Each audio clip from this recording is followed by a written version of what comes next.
Hi babes, welcome back to my channel Ramala Shifam Revenge Love episode 19. இன்னைக்கு 2 episode இருக்கு. இன்னும் வரப்போற அடுத்த 4 நாள்ல மற்ற எபிசோடும் ரிலீஸ் ஆயிடும். செம ஜாலி தான், வாங்க என்ஜாய் பண்ணலாம். எபிசோட் 19. அவனுடைய அம்மாவுக்கு உடம்பு சரியில்லைன்னு ஹாஸ்பிட்டலுக்கு வந்தான்ல, ஹாஸ்பிட்டலில் தான் உட்காந்து அழுதுகிட்டு இருக்கான். ஷா அவனுக்கு சமாதானம் சொல்லிக்கிட்டு இருக்கான்.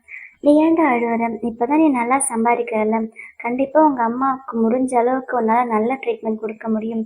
அவங்க உன் கூட இருப்பாங்க பாரு, நீ ஒன்றும் பயப்படாத அப்படின்னு சொல்ல, அழுதுகிட்டு எதுக்கு ஷீச்சிங் என்கிட்ட சொல்லலை இதை பற்றி அப்படின்னு கேட்க, அவனுக்கு உங்கள்கிட்ட எப்படி சொல்கிறதுன்னு தெரியாமல் இருந்திருக்கும். மற்றபடியெல்லாம் ஒன்றும் இருக்காது, நீ அழாத அப்படின்னு அவனை சமாதானப்படுத்திட்டு இருக்கான். அப்போவே சொல்கிறான், டாக்டர்ஸ் வரும்போது நீயே போய் டாக்டர்ஸ் கிட்ட பேசு, எனக்கு இதை பற்றிலாம் தெரியாது, உனக்கு தான் இதை பற்றிலாம் நல்லா தெரியல அப்படின்னு கேட்க, சரி நான் பேசுகிறேன் அப்படின்னு ஷியாவை சொல்கிறான். அப்போ பேஷண்ட் முடிச்சிட்டாங்க அப்படின்னு சொல்ல, ஷியாவை வெய்கிட்ட அவங்க முன்னாடியெல்லாம் போய் அழாதன்னு, அழாமல் பேசு அப்படின்னு வெய்யை அனுப்பி வைக்கிறான். உள்ளே போகும்போது அவங்க அம்மா மயக்கத்தில் படுத்துட்டு இருக்கிற மாதிரி தான் இருக்குது. இவனுக்கு அழுக வருது. அந்த அழுகையை கண்ட்ரோல் பண்ணிட்டு போய் அவங்க அம்மாவுடைய கையை பிடிக்கிறான். அப்போ அவங்க அம்மா கண்ணை திறந்து பார்க்க, அம்மா உங்களுக்கு இந்த அளவுக்கு உடம்பு சரியில்லை, எதுக்குமா இத்தனை நாள் என்கிட்ட சொல்லாமல் வச்சுருந்தீங்க அப்படின்னுட்டு. இதுக்கெல்லாம் நானும் தான் காரணம், நான் ரொம்ப பிஸியாக இருந்ததால் நீங்கள் என்கிட்ட சொல்லவே இல்லையே அப்படின்னு சொல்ல, சும்மா உன் மேலே பைய போட்டுக்காதப்பா, இதில் பெருசாலாம் சொல்கிறதுக்கு ஒன்றும் கிடையாது, அம்மா நீ சொன்னால் கவலைப்படுன்னு தான் சொல்லலப்பா அப்படின்னு சமாதானப்படுத்துகிறாங்க. அப்போவே சொல்கிறான், சரிம்மா இப்போ டெக்னாலஜிலாம் ரொம்ப இம்ப்ரூவ் ஆகிடுச்சு, நீங்கள் வேணால் பாருங்கள் உங்களுக்கு எல்லாம் சரியாயிடும் அப்படின்னு சொல்ல, அவங்க அம்மா சந்தோஷமாக சிரிக்கிறாங்க. அடுத்த நாள் வீட்டுக்கு வந்து அம்மாவோட ட்ரெஸ் எல்லாம் எடுத்து வச்சுட்டு இருக்கான். அப்போ வேல்கனியில் ஒரு பட்டாசு இருக்குது. அந்த பட்டாசை பார்த்ததுமே நியூ இயர் அன்னைக்கு ஷீச்சிங்கிவனு ஒன்றா சேர்ந்து நியூ இயர் செலிப்ரேட் பண்ணாங்கல்ல, அந்த ஞாபகம் வருது. பட்டாசு எடுத்து வீசிட்டு ஷீச்சிங்கிவனை கிஸ் பண்ண, இவனை ஷீச்சிங்கை கிஸ் பண்ணால, அந்த ஞாபகம்லாம் வர கொஞ்ச நேரம் அதை அப்படியே யோசித்து பார்த்துட்டு அப்புறம் அந்த பட்டாசு எடுத்து டஸ்ட்பினில் போட்டுட்டு அவன் உள்ளே வந்துடுறான். அடுத்த நாளே டாக்டர் வந்து செக் பண்ணி பார்த்துட்டு இப்போதைக்கெல்லாம் நார்மலாக தான் இருக்குது அப்படின்னு சொல்ல ரொம்பவே ஹாப்பியாகிறான். அதுக்கப்புறம் ஷாவு வந்து அவங்க அம்மா முன்னாடி டான்ஸ் ஆடி அவங்கள என்டர்டெயின் பண்ணிக்கிட்டு இருக்கான். அப்படியே கொஞ்ச நாள் ஆகுது, அவங்க ஹாஸ்பிட்டல்லே இருக்கிறாங்க. அங்கேயே தங்கியிருந்து அவங்க அம்மாவை பார்த்துக்கிறான். அப்போ ஒரு நாள் ரொம்ப டயர்டாக படுத்துட்டு இருக்கேன். ஆன்ட்டி அவங்களோட பெட்டில் படுக்க வச்சுட்டு என்னமோ பண்ணிட்டு இருக்காங்க. அப்போ கதவு கிட்ட ஷீச்செங் வந்து நின்று பார்க்குறான். ஷீச்செங்கை பார்த்ததுன்னு ஆன்ட்டி ரொம்ப சந்தோஷமா உள்ளவா அப்படின்னு கூப்பிட, இல்லை அதெல்லாம் வேண்டாம் அப்படின்னுட்டு அவன் கை மட்டும் காட்டிட்டு அங்கேருந்து போயிடுறான். அப்புறம் அடுத்த சீனில் ஷா ஒன்றா உட்காந்துருக்காங்க ஹாஸ்பிட்டலில். அப்போ ஷாவுக்கு தேங்க்ஸ் சொல்கிறான். அடிக்கடி கூட வந்து அவங்க அம்மாவை பார்த்துக்கிறாங்கல்ல, அதெல்லாம் ஒரு பெரிய விஷயம் கிடையாது, என் வேலையை முடிச்சுட்டு நான் கொஞ்சம் சீக்கிரம் வரேன் அவ்வளோதான் அப்படின்னு சொல்லிட்டு இவனும் கவலைப்படாத, அம்மா நல்லாயிடுவாங்க அப்படின்ற மாதிரி அவனை சமாதானப்படுத்திக்கிட்டு இருக்கான். அப்போ அங்கே வேங்ஷன் வரான். ஷா எங்கேயும் எழுந்திரிச்சு போயிடும்.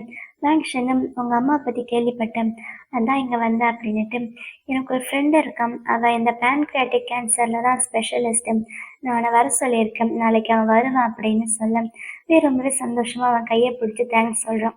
நம்ம ஃப்ரெண்ட்ஸ் தானே, ஃப்ரெண்ட்ஸ்னால் ஒருத்தருக்கு ஹெல்ப் பண்ணணும் தானே அப்படின்னு அவன் சொல்கிறான். இங்கே வீட்டில் வேங்ஷுவா இருக்கால, செம்மையாக குடிச்சிட்டு பாட்டிலெலாம் அங்கேயே போட்டு உட்காந்துருக்கான். அப்போ வேங்ஷன் உள்ள வரான். அவனை பார்த்துட்டு இவன் வேற அப்படின்ற மாதிரி ரியாக்ஷன் கொடுத்துட்டு வரான்.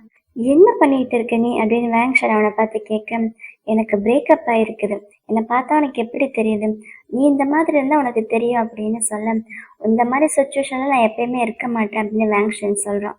அது எப்படி, இது வரைக்கும் யாரையுமே லவ் பண்ணதே கிடையாது, இந்த மாதிரி சுச்சுவேஷனில் உனக்கு அமையாது, அது மட்டும் இல்லை அவனுக்காக நீ டாக்டர்லாம் சஜஸ்ட் பண்ணுறியாமே, இதெல்லாம் வச்சு அவனை ரொம்ப நல்லவன் நினைப்பான்னு நினைக்கிறியோ அப்படின்னு வேங்ஷுவா கேட்க, நீ ஏன் இந்த மாதிரி பிஹேவ் பண்ணுற, என்னமோ இந்த உலகமே எல்லாருமே சேர்த்து உன்னை ஏமாத்தின மாதிரி பிஹேவ் பண்ணுறேன், எனக்கு உன்னை இப்படி பார்க்கவே பிடிக்கல அப்படின்னு சொல்ல உடனே வேங்ஷுவா கோவம் வருது. அவன் எந்திரிச்சு, இன்னைக்கு என்ன நீ ரொம்ப ஓவராக பேசுகிற, அம்மாவுக்கு உன்ன மாதிரி பையனை பிடிக்காது தெரியுமா, நான் மட்டும் சொன்னால் அம்மா உன்னை வேணான்னு விட்டுருவாங்க, அப்புறம் நீ ரோட்டுக்கு தான் போகணும், பிச்சை தான் எடுப்ப அப்படின்னு சொல்கிறான். இப்போ தெரியுது எதுக்கு ஷீச்சிங் உன்னை வேண்டான்னு சொன்னான் அப்படின்னு வேங்ஷன் அவனை பார்த்து சொல்ல, வேங்ஷனுக்கு செம்மையாக கோவம் வந்து அவன் அடிக்கிறது கையை தூக்குறான். ஆனால் வேங்ஷன் அவன் கையை பிடிச்சிட, அவன் தான் செம்ம ஸ்ட்ராங் ஆச்சுல, வேங்ஷாவால் அவனை அடிக்க முடியாது. அப்போ அவன் போய் எதுவும் பண்ணாமல் சோஃபாவில் உட்காந்துட்டு, உன்ன மாதிரி ஆளாலெல்லாம் என்னை புரிஞ்சுக்க முடியாது அப்படின்றான். அப்போ வேங்ஷனும் போய் அவன் பக்கத்தில் உட்காடுறான். அவனும் ஒரு பியர் எடுத்து குடிச்சிட்டு, உனக்கு ஞாபகம் இருக்கா? நம்ம சின்னதா இருக்கும்போது அம்மா ஒரு டைம் ஒரே ஒரு சுகர் கேண்டி தான் இருக்கு அப்படின்னு கொடுத்தாங்க. அத நம்ம 2 பேரையும் ஷேர் பண்ணிக்க சொன்னாங்க. ஆனா, நீ இல்ல எனக்கு பெரிய பீஸ் வேணும் அப்படின்னு சொன்னதால, அம்மா உனக்கு பெரிய பீஸ் உடைச்சாங்க. ஆனா, பெரிய பீஸ் சின்ன பீஸ் ஆயிடுச்சு. சின்ன பீஸ் பெருசாயிடுச்சு. ஸோ, அந்த பெரிய பீஸ மறுபடியும் உடைக்க, அது 4, 8 அப்படின்னு சொல்லி ஃபுல்லா வேஸ்ட்டா போயிடுச்சு. ஸோ, நம்ம 2 பேராலயும் அத சாப்பிட முடியல. ஆனா, இப்ப நீ என்ன பண்ண ஞாபகம் இருக்கா? ரொம்ப சந்தோஷமா கை தட்டி சிரிச்ச. இதுலேருந்து என்ன தெரியுது? உனக்கு ஒரு பொருள் கிடைக்குதோ இல்லையோ, அது வேற யாருக்கும் கிடைக்கக்கூடாதுன்னு நீ நினைக்கிற அப்படின்னு அவன் சொல்ல, பரவாயில்லையே இன்னைக்கு நீ ரொம்பவே நல்லா பேசுறியே அப்படின்னு வேங்ஷா அவனை பார்த்து கேட்க, வேங்ஷன் அவனை பார்த்து சிரிக்கிறான். அதுக்கு வேங்ஷாவும் சிரிக்கிறான். இங்க ஷீச்சங் அவனுடைய வீட்டுல இருக்க. அவனோட வீட்டுல எந்த இடத்த பார்த்தாலும் அவனுக்கு வெய்யோடைய ஞாபகம் தான் வருது. வெய்ய அவனும் சேர்ந்து அந்த பாம்பு இருக்குல்ல, அதோடைய வீட்டை பார்த்துக்கிட்டது. அதுக்கப்புறம் இவங்க 2 பேரும் சேர்ந்து அந்த சுகர் கேண்டியை வச்சு விளையாடிட்டு இருந்தது. அப்புறம் வெய்யி ஷீச்செங்க்கு மசாஜ் பண்ணி விட்டது. அப்புறம் ஒரு நாள் வெய் சமைச்சிருப்பான். அதை ஷீச்செங்க்கு ஊட்டி விடுவான். சாரி சாரி ஷீச்செங் சமைச்சிருப்பான், வெய்யிக்கு ஊட்டி விடுவான். அது நல்லாவே இல்லைன்னு சொல்லி வெய் அழுக. சரி சரி அழாத, நான் அவனை வெளியில கூப்பிட்டு போறேன் அப்படின்னு சமாதானப்படுத்துவான். இந்த பழைய ஞாபகம்லாம் அவனுக்கு வருது. அதெல்லாம் நினைச்சு ஃபீல் பண்ணிக்கிட்டு அப்படியே பால்கனி கிட்ட வந்து நிக்கிறான். வெய்யோடைய அந்த மெமரிஸ் எல்லாம் திங்க் பண்ணிக்கிட்டு இருக்கேன். அதே மாதிரி இங்க வெய்யும் பால்கனிக்கிட்ட நின்று ஷீச்சங்குடைய மெமரிஸை தான் திங்க் பண்ணிக்கிட்டு இருக்கான். அப்ப பின்னாடி ஆன்ட்டி தூங்கிட்டு இருக்காங்க. மானிட்டர் சவுண்டு மட்டும் கேக்குது. அப்ப வெளியில வேங்ஷன் வந்திருக்கான். இவன் போய் பார்க்கும்போது அந்த பாம்பு இருக்குல்ல வேங்ஷா கொண்டு வந்தாலும் அந்த பாம்பை அவன் இவன்கிட்ட திரும்ப கொடுக்கறதா கொண்டு வந்திருக்கான். அப்ப வெய் கேட்குறான், இல்லையே இந்த பாம்பு வேங்ஷா கூட தானே இருக்கும் அப்படின்னு சொல்ல, இந்த பாம்புங்களும் நம்மள மாதிரி மனுஷங்க மாதிரி தான். வேங்ஷுவா பொறுத்த வரைக்கும் அவன் ஜஸ்ட் ஒரு கம்பேனியன் தான். ஆனா நீ தான் அந்த பாம்புக்கு ஃபேமிலி மாதிரி. கம்பேனியன் கூட கொஞ்ச நாள் சந்தோஷமா இருக்கலாம், ஆனா எப்பயுமே இருக்க முடியாது. அதால அங்க இருக்க முடியல, அதை நான் உங்ககிட்டயே கொண்டு வந்துட்டேன் அப்படின்னு சொல்ல அவன் ஹாப்பியா வாங்கிக்கிறான். அது மட்டும் இல்லாம நிறைய ஸ்நாக்ஸ் வாங்கிட்டு வந்து கொடுக்குறான். உங்க அம்மாவுக்கும் கொடு அப்படின்னு சொல்ல அவன் சரி அப்படின்னு போக போறான்.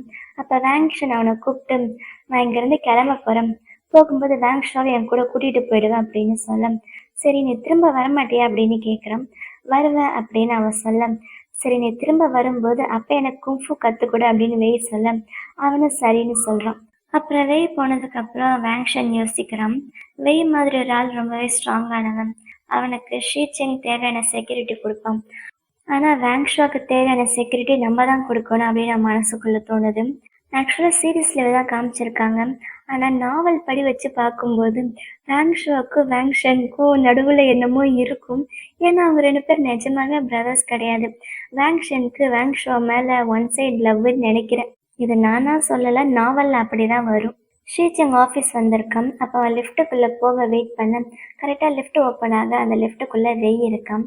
2 பேரும் ஒருத்தர் ஒருத்தரை பார்த்துட்டு அப்படியே நின்றுக்கிட்டு இருக்கேன். லிஃப்ட்டு க்ளோஸ் ஆயிடுது. அப்போ லிஃப்ட்டுக்குள்ளே நிற்கிற எம்ப்ளாயி கை வச்சு லிஃப்ட்டை நிறுத்திட்டு, மிஸ்டர் ஷீச்சங் நீங்கள் உள்ளே வரலையே அப்படின்னு கேட்க, இல்லை பரவாயில்ல நான் அடுத்ததில் வந்துக்கிறேன் அப்படின்னு சொல்கிறோம். லிஃப்ட்டு மறுபடியும் க்ளோஸ் ஆகிடுது. ஷீச்சங்க எதுவுமே பேசிக்க மாட்டாங்க. வாஷிங் அவனோட வீட்டில் என்னமோ கார்டு வச்சு கேம் விளையாடிட்டு இருக்கான். அப்போ ஷா பின்னாடி இருந்து வந்து அவனை ஹக் பண்ணிட்டு லைட்டாக ஒரு கிஸ் பண்ணுறான். அப்போ குவாஷிங் அவனை பார்த்துட்டு, இப்போதான் உனக்கு பாய் ஃப்ரெண்டை பார்க்கறதுக்கு டைம் கிடைச்சிச்சா அப்படின்னு சொல்ல, இல்லை வெய் வந்து பிரேக்கப் ஆயிட்டான், அது மட்டும் இல்லை அவங்க அம்மா வேற ரொம்ப உடம்பு சரியில்லாமல் இருக்காங்க, அவன் பாவம் இல்லை அதான் அவன் கூட இருந்து அவனை பார்த்துக்கிட்டான் அப்படின்னு சொல்ல, அதுக்காக அவன் பாய் ஃப்ரெண்டே நீ இக்னோர் பண்ணிடுவியான், நீ இல்லாத டைம் நான் வேற யாராச்சும் வீட்டில் கூப்பிட்டு வந்து வச்சுக்கிட்டா என்ன பண்ணுவேன் அப்படின்னு கேட்குறான். வேற யாரை நீ வீட்டுக்கு கூப்பிட்டு வருவேன், ஷீச்செங்கையா அப்படின்னு ஷாவ் கிண்டலாக கேட்க, ஷீச்செங் கரெக்டாக பின்னாடி வந்து ஆமான்னு சொல்கிறான். குவாஷிங்கும் பயந்துடுறான், ஷாவும் பயந்துடுறான். ஷீச்செங் அங்கே பார்த்ததுமே ஷாவுக்கு செம்மையாக கடுப்பாயிடுது. அவன் எப்போ இங்கே வந்தான் அப்படின்னு கேட்க, அவன் வீடு ரொம்ப பெருசா இருக்குதாம்மா, அதுல அவனுக்கு தனியா இருக்க பிடிக்கல, அதுக்காக தான் வந்திருக்கான், ஒன்றும் பெரிய விஷயம் இல்லை அப்படின்னு சொல்ல, எப்ப இருந்து வந்திருக்கான் அப்படின்னு அவன் கேட்குறான். அதுக்கு ஷீச்சிங் பதில் சொல்றான், நீ எப்ப இருந்து இங்க வரது இல்லையோ அப்பவே நான் இங்க வந்துட்டேன் அப்படின்னு சொல்ல ஷியாவுக்கு கடுப்பாயிடுது. உடனே நான் போறேன் அப்படின்னு அவங்க இருந்து கிளம்புறான். பின்னாடியே குவாஷிங்கும் போக, விடுடா அவனை நீ சும்மா ரொம்ப கெடுக்காத அப்படின்னு சொல்ல, ஆமா உன்னை மட்டும் பக்கத்துல வச்சுட்டு நான் அவனை கெடுக்க கூடாதா அப்படின்ட்டு குவாஷிங் அவன் பின்னாடியே போய் கெஞ்சுறான். ஆனா ஷாவ் நிக்காம போயிடுறான். சரி அவனை விட, வந்து என் பக்கத்துல உட்காரு அப்படின்னு ஷீச்செங் கூப்பிடுறான். வேற வழி இல்லாம குவாஷிங் வந்து உட்காடுறான். ஷீச்செங் பிரேக்கப்ல தானே இருக்கான். ஸோ அவனை சமாதானப்படுத்துறதான் குவாஷிங் அவனை பக்கத்துலேயே வச்சிருக்கான் போல. சரி பரவாயில்ல விடு அப்படின்னு குவாஷிங்க ஷீச்சங்க சமாதானப்படுத்திக்கிட்டு இருக்கேன். ஷியா உன்னை பார்த்து இது வரைக்கும் அவனை லவ் பண்ணதே இல்லைன்னு சொன்னா நீ என்ன பண்ணுவ அப்படின்னு கேட்குறான். அதுக்கு நான் ஒன்றும் உன்ன மாதிரி கிடையாது. ஒரு நாள் அவன் என்னை பார்த்து நான் உன்னை லவ் பண்ணலைன்னு சொன்னா கூட நான் விட மாட்டேன். அவன் பின்னாடியே போய் துரத்தி துரத்தி மறுபடியும் அவனை லவ் பண்ணுவேன். எந்த அளவுக்குன்னா அவன் திரும்ப என்னை லவ் பண்ற அளவுக்கு நான் லவ் பண்ணுவேன் அப்படின்னு சொல்ல. ஆமா உன் அளவுக்கெல்லாம் நான் பைத்தியம் கிடையாது அப்படின்னு ஷீச்சங்க சொல்றான். ஆமாண்டா நான் தான் பைத்தியம். உனக்கு தான் ரொம்ப அறிவு இருக்குல்ல. எந்த பிரச்சனையா இருந்தாலும் பேசி சால்வ் பண்ண வேண்டியது தானே. அதை விட்டுட்டு இங்க வந்து என் வீட்டுல தண்ணி அடிச்சுட்டு இருக்க. நீ என்னை பத்தி பேசுறியா அப்படின்னு கேக்குறான். அவனுக்கு ஏதாச்சும் எங்கிட்ட டவுட் வந்தா அவனே வந்து எங்கிட்ட பேச வேண்டியது தானே, எங்கிட்ட கேட்க வேண்டியது தானே அப்படின்னு ஷீச்சிங் சொல்ல. ஆமா நீ ஃபர்ஸ்ட் மட்டும் இப்படிதான் இருந்த, நீ ஏன் வாயை திறந்து பேசவே மாட்டே அப்படின்னு கேட்க. நீ பேசுறடா, ஃபர்ஸ்ட் வந்த பிரச்சனைக்கு நீ வாயை திறந்து எங்கிட்ட ஏதாச்சும் எக்ஸ்பிளனேஷன் கொடுத்தியா அப்படின்னு அவன் குவாஷிங்க கேட்க. குவாஷிங் எதுவும் சொல்லாம இருக்கான். அப்புறம் ஷீச்செங் அவனை பார்த்து, இப்ப நீ மட்டும் என் பக்கத்துல இல்ல, நான் இதெல்லாம் எனக்கு ரொம்பவே கஷ்டமா போயிருக்கும் அப்படின்னு சொல்றான். ஏன்னா இப்ப ஷீச்செங்க்கு குவாஷிங் நல்லவன் தெரிஞ்சு போச்சுல்ல, அதனாலதான் இந்த மாதிரி சொல்லிக்கிட்டு இருக்கான். ரெண்டு பேர் எந்த அளவுக்கு சமாதானம் ஆயிட்டாங்கன்னா, வேங்ஷோட வீடியோல ரெண்டு பேரும் ஒரு கேம் விளையாடிட்டு இருந்தாங்கல்ல, அந்த கேம் இப்ப விளையாடிட்டு இருக்காங்க. அன்னைக்கு மாதிரி கிஸ் பண்ணி விளையாடினாங்களான்னு தெரியல, ஏன்னா அதோட ஸ்டாப் ஆயிடுச்சு. அடுத்த சீன்ல குவாஷிங் என்னமோ குக் பண்ணிக்கிட்டு இருக்கான். அவன் ஷாவுக்கு கால் பண்ணி, என் வீட்டுக்கு வரையா நம்ம ரெண்டு பேரும் ஒன்னா டின்னருக்கு போகலாம் அப்படின்னு சொல்ல. உங்க வீட்டுல யார் இருக்கா, ஷீச்செங் இருக்கான் தானே, அவன் இருந்தா நான் கண்டிப்பா அங்க வரவே மாட்டேன் அப்படின்னுட்டு ஷா கோமா போனை கட் பண்ணிடுறான். குவாஷிங்க்கு என்ன பண்றதுன்னு தெரியல. அப்ப அவனுடைய ஆளு, பேசாம ஷீச்செங் இங்க இருந்து அனுப்பி வைக்கிறதுக்கு ஏதாச்சும் பண்ணலாம்ல அப்படின்னு கேக்குறான். என்ன பண்ணலாம் சொல்லு அப்படின்னு குவாஷிங் கேட்க. கொஞ்ச நாளைக்கு அவனை டிஸ்டர்ப் பண்ற மாதிரி ஒரு பொண்ணையோ ஒரு பையனையோ அவனுக்கு பிடிச்சு கொடுக்கலாம் என்ன அப்படின்னு கேட்க. கரெக்டா இப்ப ஷீச்சிங் அங்க வந்துடுறான். பொண்ணா பையனா அப்படின்னு கேட்க. ஷீச்சிங் பொண்ணுன்னு சொல்றான். எப்படிப்பட்ட பொண்ணு வேணும் அப்படின்னு அவன் கேட்க. கண்ணு பெருசா இருக்கணும் அப்படின்னு ஷீச்சிங் சொல்றான். அதாவது வெய் மாதிரி போல. ஆனா அவங்க பேசிக்கிறது நிஜமாலும் பொண்ணு பையன் கிடையாது, பொம்மையை பத்தி தான் பேசிக்கிட்டு இருக்காங்க. எப்படியோ ஷீச்செங் அங்கேருந்து அனுப்பி வச்சுட்டாங்க போல. அடுத்த சீன்ல இங்கே குவாஷிங்கும் ஷா ஒன்றா உட்காந்து ஜாலியாக பேசிகிட்டு இருக்காங்க. உனக்கு ரொம்ப பசிக்கல, இங்கே பாரு நான் உனக்காக ஸ்பெகட்டி பண்ணியிருக்கேன் அப்படின்னு குவாஷிங்கை எடுத்து அவனுக்கு ஊட்டி விடுறான். எப்படின்னா நூடுல்ஸோடைய ஒரு எண்டு ஷாவோட வாயிலையும் இன்னொரு எண்டு குவாஷிங்கோட வாயிலையும் இருக்குது. ரெண்டு பேரும் கொஞ்சம் கொஞ்சமாக கடிச்சிட்டே பக்கத்தில் வந்து கிஸ் பண்ணுறதுக்கு வந்துடுறாங்க. அப்போ கரெக்டாக இங்கே ஷீச்செங் வந்துடுறான். அவனுக்காக ஒரு கேர்ள் பொம்மை ரெடி பண்ணி கொடுத்தாங்களே, அந்த பொம்மையை தூக்கி வீசுறான். ஷீச்செங் வீட்டுல இல்லைன்னு நினைச்சிட்டு தான் ஷா அங்க வந்திருப்பான். ஷீச்செங்கை பார்த்ததுமே செம்மையா டென்ஷன் ஆயிடுறான். உன் வீட்டுல நிறைய பேர் இருக்காங்க அப்படின்னு அந்த பொம்மையே சேர்த்து சொல்றான். ஷாவுக்கு செம்மையா கோவம் வருது. அப்ப ஷீச்செங் அந்த பொம்மையை காமிச்சு, இதோட கண்ணு ரொம்ப பெருசா இருக்கு, எனக்கு பார்த்தாலே பயமா இருக்கு அப்படின்னுட்டு அவன் பாட்டுக்கு ரிலாக்ஸா அங்கேயே உட்காந்துடுறான். ஷாவுக்கு ரொம்ப கோவம் வருது. நான் சொன்னல அவன் இருந்தா இங்க வரமாட்டேன்னு, நான் போறேன், இன்னும் ஒரு வாரத்துக்கு உங்கள்கிட்ட பேச மாட்டேன் அப்படின்னு சொல்ல. ஒரு வாரம் அது ரொம்ப அதிகம், வேணா ஒரு அரை நாள் இல்லைன்னா ஒரு நாள் போதும் அப்படின்னு குவாஷிங் அவன்கிட்ட கெஞ்சிக்கிட்டு இருக்கேன். பாரு உங்கள்கிட்ட நான் பேசவே மாட்டேன் அப்படின்னுட்டு ஷாவ் கோவம் அங்கேருந்து கிளம்பிடுறான். இவங்க ரெண்டு பேரும் சண்டை போடுறத ஷீச்செங் வீடியோ எடுத்து பார்த்து சிரிச்சுக்கிட்டு இருக்கான். அடுத்த சீன்ல வெய்யோடைய ஆஃபீஸ்க்கு ஷா வந்திருக்கான். அவன் ஷீச்செங்க காஷிங் வீட்டில் பார்த்தது அந்த மேட்ரு எல்லாத்தையும் அவங்ககிட்ட சொல்லிக்கிட்டு இருக்கேன். ஷீச்செங்கோட பேரை கேட்டதுமே வெய்க்கு லைட்டாக ஒரு மாதிரி ஆகுது. அதுக்கப்புறம் அவன் அந்த ஸ்னேக் வச்சிருப்பான்ல, அந்த ஸ்னேக் தான் இப்போ இவங்கிட்ட வந்துருச்சுல்ல. ஸ்னேக் வந்து ரொம்ப ஹாட்டான கிளைமேட்ல இருக்குன்னு சொல்லுவாங்கல்ல, அதுக்காக அவன் அந்த பாக்ஸை சுற்றி வேற ஒரு பாக்ஸ் ரெடி பண்ணிக்கிட்டு இருக்கான் போடுறதுக்காக. அப்போ திடீர்னு வெய்க்கும் ஷாவுக்கும் ஒரு டவுட் வருது. வெய் கேட்குறான், ஐயோ திடீர்னு இவனோட லைஃப்ல திரும்ப வந்தான்ல, எதுக்காக அவ வந்தான், வந்த இப்ப ஆளையே காணும், அவ பாட்டுக்கு காணாம போயிட்டான். எனக்கு என்னமோ யாரோ பிளான் பண்ணி யூ இங்க அனுப்பி வச்ச மாதிரி இருக்குது. அப்படி போனவ ஆளையே காணுமே, எங்க தேடி அவளை கண்டுபிடிக்க முடியல அப்படின்னு சொல்ல. அப்படின்னா யாரோ அவளுக்கு ஹெல்ப் பண்றாங்களோ, அவளுக்கு ஹெல்ப் பண்றவங்க ரொம்ப பவர்ஃபுல்லான ஆளா இருக்கணும் அப்படின்னு பேசிக்கிறாங்க. அப்படின்னா யாரோ வேணும்னு தான் அனுப்பியிருக்காங்க அப்படின்னு உங்களுக்கு டவுட் வருது. அடுத்த சீன்ல வெய் அவனுடைய ஆஃபீஸ் ரூம்குள்ள வரும்போது அந்த பாம்புக்கு மேல ஒரு கார்ட்போர்ட் பாக்ஸ் போட்டு வச்சிருந்தால, பாம்பையும் காணும் அந்த கார்ட்போர்ட் பாக்ஸையும் காணும். எங்க அது அப்படின்னு தேடிக்கிட்டு இருக்க. அவனோட எம்ப்ளாயி உள்ள வரான். நான் இங்க வச்சிருந்தேன் அந்த கார்ட்போர்ட் பாக்ஸ் எங்க அப்படின்னு கேட்க. தெரியல சார், ஆனா ஒரு கிளீனிங் லேடி உள்ள வந்தாங்க, இங்க இருக்கிற பழைய பாக்ஸ் எல்லாம் எடுத்துட்டு போனாங்க அப்படின்னு சொல்ல. உடனே வெய் ஓடி போய் வெளியில இருக்கிற பழைய பாக்ஸ் எல்லாம் தேடி பார்க்குறான். அந்த எம்ப்ளாயி பயந்து வந்து அவனை கூட சேர்ந்து தேடிக்கிட்டு இருக்கான். நிறைய பாக்ஸை தேடினதுக்கு அப்புறம் கடைசியில ஒரு பாக்ஸ்ல அந்த பாம்பு இருக்குது. பாம்பு அவங்களுக்கு கிடைச்சிடுது. அப்பதான் வெய்க்கு நிம்மதியா இருக்குது. ஷீ செங் இங்க ஒரு ரெஸ்டாரண்ட் வந்திருக்கான். என்ன ரெஸ்டாரண்ட்னா, ஷீ செங் வெய்யும் லவ் பண்றதுக்கு முன்னாடி ஒரு டைம் வெய் அவனை இங்க கூப்பிட்டு வருவான்ல சாப்பிட்றதுக்கு, அந்த ரெஸ்டாரண்ட் தான். அந்த ரெஸ்டாரண்ட்ல இருக்கிற அக்கா இவனை பார்த்ததுமே கரெக்டா கண்டுபிடிச்சிடுறாங்க. என்ன நீ தனியா வந்திருக்க அப்படின்னு கேட்க, உங்களுக்கு என்ன ஞாபகம் இருக்கா அப்படின்னு ஷீ செங் கேட்கிறான். வெய் கூட வந்த கஸ்டமர் எப்படி மறக்க முடியும், உட்காரு உனக்கு என்ன வேணும் அப்படின்னு கேட்க அவன் ஆர்டர் பண்றான். அப்ப அவன் அங்க போய் கிளாஸ்ல ஐஸ் எடுத்துக்கிட்டு இருக்கான்.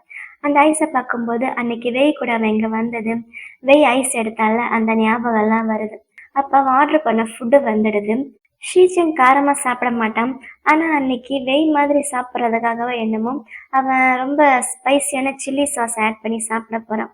அதுக்கு முன்னாடி அந்த கடைக்குள்ள லீஸ்க்கான நோட்டீஸ் ஒட்டி இருக்காங்க. அதை பார்த்து ஷீச்செங்கு அந்த அக்காட்ட கேட்குறான், என்ன கடையை க்ளோஸ் பண்ண போறீங்களான்னு. ஆமாப்பா இப்போ பிஸ்னஸ் சரியா இல்லை, அதான் கடையை க்ளோஸ் பண்ண போறோம் அப்படின்னு அவங்க சொல்றாங்க. அப்புறம் அந்த ஃபுட்டை எடுத்து சாப்பிட்டு பார்க்குறான். இவனுக்கு செம்ம காரமா இருக்குது. இருந்தாலும் எப்படியோ அவன் சாப்பிட்டுக்கிட்டு இருக்கான். அடுத்த சீன்ல ஷீச்செங்கு ஹாஸ்பிட்டலுக்கு வரான். எப்பயும் போல அவன் கதவு கிட்ட நின்று பார்க்க ஆன்டி இவனை பார்த்துட்டு கை காட்டுறாங்க. அப்ப வெய் அவங்க அம்மாவுடைய கை காலெல்லாம் தொடச்சி விட்டுக்கிட்டு இருக்கான். அப்புறம் அந்த தண்ணியை எடுத்துட்டு வெளியில கொட்டுறதுக்கு வரான். அப்ப ஷீச்செங் மறைஞ்சுக்கிறான். வெய் போனதுக்கு அப்புறம் ஷீச்செங் உள்ள வரா ஆன்ட்டியை பார்க்கறதுக்கு. ஆன்ட்டி இவனை பார்த்ததுமே இவங்கிட்ட பேச ட்ரை பண்றாங்க. ஆன்ட்டி ரொம்பவே உடம்பு சரியில்லாம இருக்காங்க. ஸோ ரொம்ப மெதுவாக தான் பேசுறாங்க.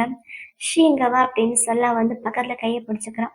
நான் இங்க தான் இருக்கேன் அப்படின்னு சொல்ல ஆன்ட்டி அவனை பார்த்து எனக்கு எனக்கு புரியுது, எனக்கு உங்க ரெண்டு பேரை பத்தி புரியுது அப்படின்னு சொல்றாங்க. அப்ப ஷீட்ஸ் எங்க சரியா கேட்க மாட்டேங்குது.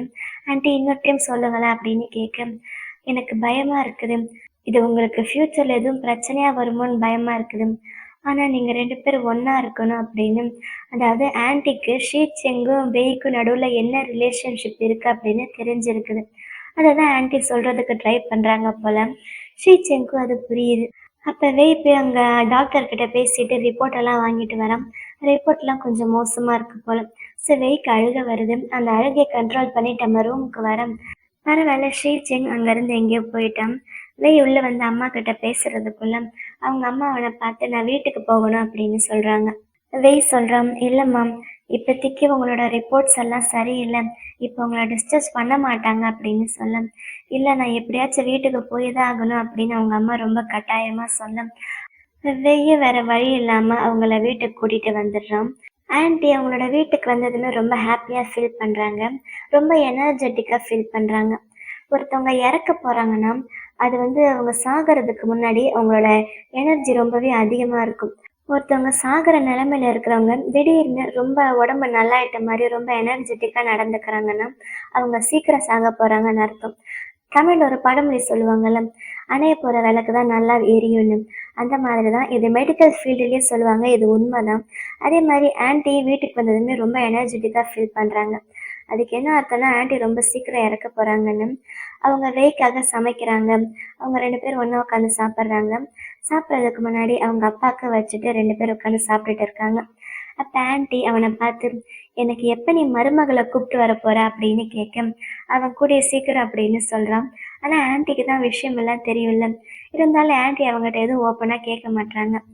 ஷீச்சிங் கொஞ்ச நாள் ரொம்ப பிஸியாக இருக்கான்ல அப்படின்னு கேட்க ஆமாம் அவன் கொஞ்சம் பிஸியாக தான் இருக்கான் அப்படின்னு வெய்ய சொல்கிறான்.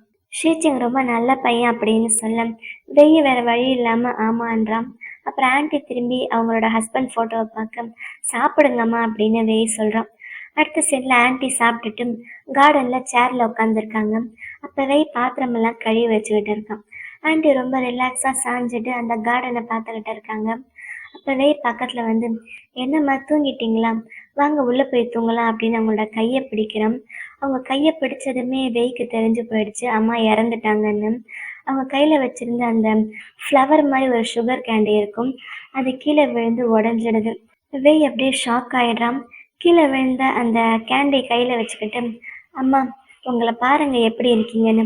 இது சம்மர் டைம்னு சொல்லி நீங்கள் கார்டனில் உட்காந்துருக்கீங்க, இதுவே வின்டராக இருந்தால் கார்டனில் உட்கார முடியுமா, ரொம்ப குளிராக இருக்கும்ல. அம்மா நான் உங்களுக்காக ஒரு வீடு வாங்குறேன், நீங்கள் பக்கத்துலேயே வந்து என் கூடயே இருக்கலாம்ல, அப்போ நானும் உங்களை நல்லா பார்த்துக்குவேன்ல. அப்படின்னு அவங்க அம்மா உயிரோட இருக்கும்போது அவன் என்னென்னலாம் சொல்லணும்னு ஆசைப்பட்டாலும் அதெல்லாம் இப்போ சொல்லிக்கிட்டு இருக்கான்.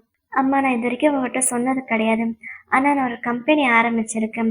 சொன்னா நீங்க எங்க ரொம்ப டென்ஷன் ஆவீங்களோ, இல்ல ரொம்ப ஸ்ட்ரெஸ் எடுத்துக்குவீங்களோன்னு தான் நான் சொல்லல. ஆனா அந்த கம்பெனி நல்லாவே போயிட்டு இருக்குமா. நான் உங்க மேல குறை சொல்ல முடியாது. இதுக்கெல்லாம் காரணம் நான் தான். நான் உங்களுக்கு ஒரு நல்ல லைஃப் குடுக்கணும்னு ஆசைப்பட்டேன். ஆனா என்னால முடியல. அதுக்குள்ள நீங்க என்ன விட்டுட்டு போறீங்களே அப்படின்னுட்டு அழுவுறான். அப்புறம் அவங்க அம்மா முன்னாடி 3 டைம் பவ் பண்றான். அது அவங்களுடைய ரிச்சுவல்ஸ் போல. சாரிம்மா, நான் உங்கள்கிட்ட மறுபடியும் பொய் சொல்லிட்டேன். உங்களுக்காக ஒரு மருமகளை கூப்பிட்டுட்டு வருவேன்னு சொன்னேன்ல, என்னால இந்த லைஃப்ல கண்டிப்பா கல்யாணம் பண்ணிக்கவே முடியாது அப்படின்னுட்டு அழுவுறான். அப்புறம் கொஞ்சம் கொஞ்சமா அவங்க அம்மா பக்கத்துல போய் அவங்க அம்மா கையை பிடிச்சுக்கிறான். மெதுவா அவங்க அம்மா மேல சாஞ்சிட்டு, அம்மா ப்ளீஸ் என்னை விட்டுட்டு போகாதீங்க அப்படின்னு அழுதுகிட்டு இருக்கான். இந்த சீன் பார்க்கறதுக்கே அவ்வளோ பாவமா இருந்துச்சு. இதோட இந்த எபிசோடு முடியுது. இந்த வீடியோ உங்க எல்லாருக்கும் ரொம்ப பிடிச்சிருக்குன்னு நினைக்கிறேன். அப்படி பிடிச்சிருந்தா இந்த வீடியோவை லைக் பண்ணுங்க. உங்களுடைய கமெண்ட்ஸை கமெண்ட் பண்ணுங்க. அடுத்து என்ன நடக்க போகுதுன்னு தெரிஞ்சுக்க மறக்காம நம்ம சேனலை சப்ஸ்கிரைப் பண்ணுங்க. Love you babes. பை.